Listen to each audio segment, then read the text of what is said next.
Buongiorno, Pronto? Buongiorno, prego. parlo con Cheppi. Sono io. Ti a sentire, sono Gianni di Alessandria. Sì, buongiorno Sono signor Gianni Gianni. di Alessandria. Buongiorno. Ogni tanto chiamo che riesco a prendere la linea, perché da voi è come fare un terno all'otto per la linea. Mi dispiace. Ecco, ti a sentire. Prima di tutto siamo fortunati in Alessandria che non si è verificato nessun caso, giusto? Siamo Ecco. fortunati? La seconda cosa, lei che è molto esperta in materia, come mai nessun extracomunitario marocchino, algerino, quelli che sono in Italia, non si è verificato nessun caso?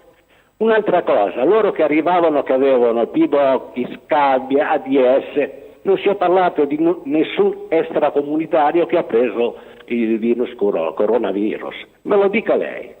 Ha mai sentito dire che un marocchino è ricoverato all'ospedale? Scusi, ma scusi, signor Gianni, mi scusi, ma perché? Mi scusi, il problema qual è? Che lei vorrebbe che un extracomunitario si ammalasse? No, Non esatto. capisco. Quanti milioni di extracomunitari ci sono in Italia? Non ho sentito dire di un marocchino, un extracomunitario che non ha preso il virus corona. Mi sfugge il problema. Mi sfugge il problema. Allora, il coronavirus finora ha colpito pazienti italiani, anziani. Non capisco cosa c'entrino gli extracomunitari, mi perdoni. Ma scusi, perché se è un discorso di razzismo la saluto immediatamente.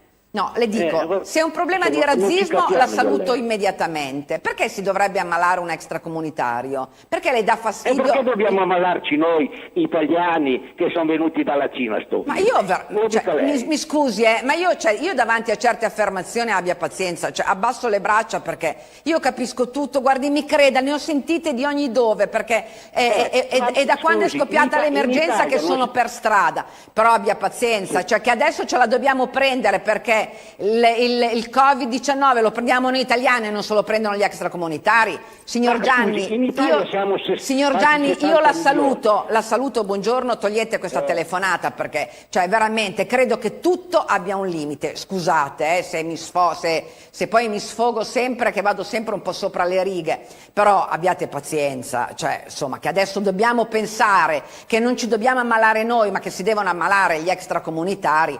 Insomma, voglio dire, siamo tutti figli di Dio davanti a un unico giudizio. Poi che gli extracomunitari ci siano antipatici per determinati motivi che non li sopportiamo per altri, ma qui si tratta di salute umana, cerchiamo, poi ci lamentiamo se c'è cattiveria in giro, ma se questo è il pensiero, ma per la carità di Dio, ma veramente, per la carità del Signore, io non ci sto, scusate ma io non ci sto, io non sto né con gli extracomunitari né con gli italiani, perché ci sono ladri italiani, ladri europei, ladri asiatici, quelli un po' meno,